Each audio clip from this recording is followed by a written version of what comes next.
Hello everyone, welcoming you all in our today's session. आज हम class 5th English text book से 7 chapter सीखेंगे. Chapter का name है major Dhyan Chand. Saturday 15th August 1936, it was the day of the hockey finals during the Olympics event held in Berlin, Germany. Saturday 15th August का दिन था 1936 में. वो एक हॉकी फाइनल्स का दिन था जो बर्लिन जर्मनी में होने वाला था. Germany has defeated several teams to enter the final against Indian team. Final में इंडियन टीम थी और जर्मनी ने भी काफ़ी सारी टीम्स को डिफीट यानी हराया था फाइनल में आने के लिए. They were the host of Olympics and they were sure of their victory. वो ओलंपिक्स के होस्ट थे और अपनी जीत के बारे में वो बहुत ज़्यादा श्योर थे. Perhaps that was the reason why their ruler Hitler had himself come to watch the match. जबकि वो अपने जीत के बारे में बहुत ही ज़्यादा श्योर थे, इसीलिए उनके लीडर या रूलर हिटलर वहाँ पर आए थे मैच देखने के लिए. All the day before it rained heavily. उसके पिछले दिन वहाँ पर बहुत ही ज़्यादा ज़ोरों से बारिश हुई थी. The entire field had become waterlogged. But 15th August being the last day of games, it was not possible to postpone the match any further. पिछले दिन बारिश होने की वजह से वहाँ पर पूरा पानी भर चुका था, पर 15th अगस्त वो लास्ट दिन था ओलंपिक्स का, इसीलिए वो मैच पोस्टपोन भी नहीं हो सकती थी. The Indian team was a little under pressure as they had lost to Germany in practice match and they were not very comfortable with wet ground. Indian team बहुत ही ज़्यादा नर्वस थी क्योंकि उन्होंने ऑलरेडी प्रैक्टिस मैच जर्मनी के खिलाफ हार चुके थे और उन्हें वेट ग्राउंड पे इतना अच्छे से जमता नहीं था खेलने के लिए. About 40,000 people had gathered in the hockey stadium to cheer Germany against India. Germany को चीयर करने के लिए 40,000 से ज़्यादा लोग आए थे. The Maharaja of Baroda state, the Prince of Bhopal and a few other Indian had also come to support Indian team. Indian team के लिए भी cheer करने के लिए कुछ लोग थे, जैसे बड़ौदा स्टेट के महाराजा थे, प्रिंस ऑफ भोपाल थे और भी कुछ ऐसे लोग थे. The match started exactly at 11 a.m. The German team had adopted a novel strategy of using the Indian technique of short distance passes against the Indian team itself. जो मैच थी वो 11 o'clock को स्टार्ट हो गई थी, 11 o'clock सुबह start हो गई थी और जर्मन टीम ने अपनी एक स्ट्रैटेजी बना ली थी जो ऑलरेडी इंडियन टीम की टेक्निक थी, वही जर्मन टीम फॉलो कर रही थी. They had resorted to a very aggressive play. The Indian team was offering a equally strong resistance. वो बहुत ही अच्छा खेल रहे थे, जर्मन टीम और इंडियन टीम दोनों बहुत ही अच्छा खेल रहे थे.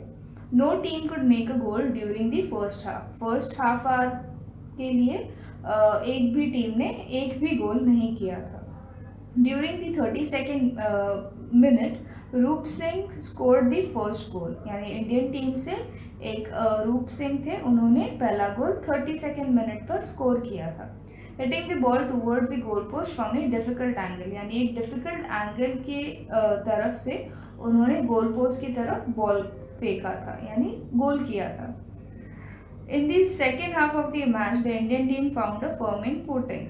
The entire team played as one and made 3 more goals against Germany. यानी सेकेंड हाफ जैसे हुआ वैसे इंडियन टीम ने और भी अच्छा किया और जर्मनी के खिलाफ उन्होंने 3 और गोल किए. 2 of them were made by captain of the Indian team Dhyan Chand. मतलब उन 3 गोल में से 2 गोल कैप्टन ने किए थे जिनका नाम था Dhyanchand. However, the German players were also trying their level best to win. यानी जर्मन प्लेयर्स भी बहुत ज़्यादा कोशिश कर रहे थे कि वो बहुत अच्छे से खेल सके और जीत सके. They too succeeded in making 1 goal. उन्होंने भी एक गोल बना लिया था. Now only a few minutes were left. अभी कुछ फ्यू मिनट्स ही बचे थे मैच खत्म होने के लिए. Dhyan Chand has resolve to win the match at any cost without allowing Germany to make any more goals. यानी ध्यानचंद का ये गोल था, यानी ये मकसद था कि वो जर्मनी को एक भी गोल ना बनाने दे और ऐसा ही वो खेलते रहे. His spike shoes were making it difficult for him to run fast on wet ground. उसके जो spike shoes थे वो गीले ग्राउंड पर अच्छे से मतलब उन्हें दौड़ने हेल्प नहीं कर रहे थे. He removed the shoes and the socks and began to run barefoot. उन्होंने shoes और socks उतार दिए और फिर वो ऐसे ही नंगे पैर उस खेल को आगे बढ़ाने लगे. Using his amazing skill of dribbling and his near magical game, he began to send one pass after another to the players in D.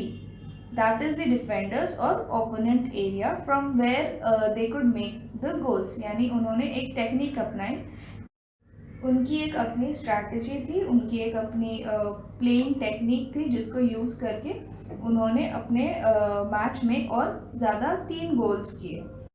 Dhyanchand could have easily made the goals himself from his own position, but he never played a selfish game. यानी ध्यानचंद ने अपने जो team के players थे उनकी तरफ वो पास करते गए ताकि वो भी गोल्स कर सके और वैसे 3 गोल्स बन चुके थे. और ध्यानचंद इजीली अपने जगह पर रहकर भी वो खुद भी गोल्स बना सकते थे, बट वो एक सेल्फिश प्लेयर नहीं थे, यानी उन्हें दूसरों को भी हेल्प करना था, इसलिए वो एक अच्छी गेम खेलते थे और उन्होंने अपने जो कंपेनियंस थे उनको पास किया था. Skillfully he took the ball away from the German defenders and made it possible for the players in the D to score goals. यानी ध्यानचंद ने एक टेक्निक अपना के जो डिफेंडर्स थे उनसे बॉल ले ली और फिर अपने जो प्लेयर्स थे, अपने टीम के प्लेयर्स थे, उनकी तरफ पास करके गोल्स करना ट्राई किया था. The German strategy had proved fruitless. A defeat stared at them in the face. Some of the frustrated German players then resorted to the rough game.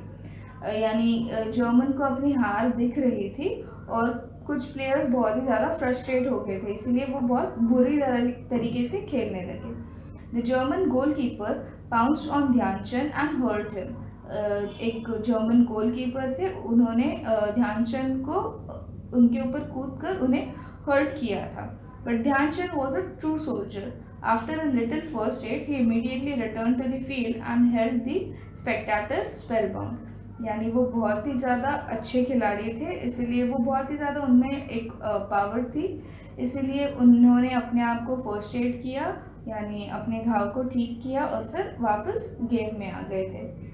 At last he scored the last goal of the match. Just a game drew to a close. The Indian team had won the 3rd time in a row. यानी last में उन्होंने खुद ने एक गोल किया था और Indian team रो में तीसरी बार जीत गई थी.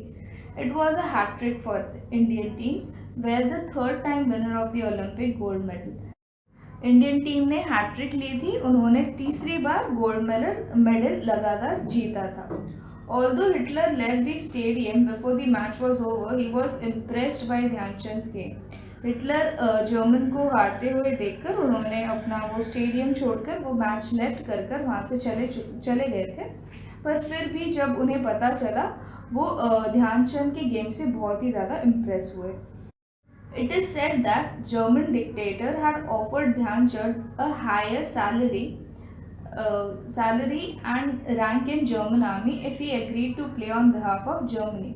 यानी जो जर्मन डिक्टेटर थे उन्होंने ध्यानचंद को एक हायर सैलरी मतलब बहुत ही अच्छा पे देने का सोचा और उन्हें पूछा भी कि वो जर्मनी के बिहाफ खेल सके. But Dhyan Chand turn down the offer. After the celebrated victory in the Olympic, Hitler awarded a special gold medal to Dhyan Chand. यानी ध्यानचंद ने वो ऑफर ठुकराया और फिर जब विक्ट्री का सेलिब्रेशन हो गया था तभी हिटलर ने ध्यानचंद को एक अच्छा सा मतलब एक स्पेशल अवार्ड दिया, एक गोल्ड मेडल दे दिया था. You may be aware that hockey is a national sport. आपको पता ही होगा इंडिया का नेशनल स्पोर्ट है hockey. Major Dhyanchand's birthday August 29 is celebrated as national sports day in India.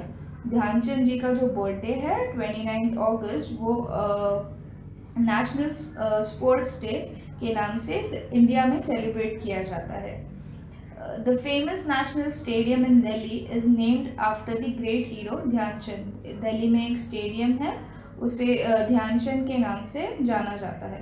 Who knows, perhaps one of you may carry the legacy of Dhyanchand further and win great glory for the countries। क्या पता आप में से कोई ऐसा होगा जो आगे ध्यानचंद जैसे अच्छे अच्छे गोल्स करे और हमारी जो लेगेसी है उसको कंटिन्यू रखे। The lifeless hockey stick used to come alive in hands of Dhyanchand. मतलब जो नॉन लिविंग थिंग थी हॉकी स्टिक, वो मतलब उतनी जान डाल देते थे उस हॉकी स्टिक में, उतना अच्छा खेलते थे जब ध्यानचंद के हाथ में कोई हॉकी स्टिक आ जाती थी। When he dribbled the ball, just wouldn't leave his stick। मतलब जब वो बॉल के साथ खेला करते थे तभी वो बॉल उस स्टिक को छोड़ ही नहीं पाती थी। Some people even stole his stick and broke them upon to see whether they contain a special glue or magnet।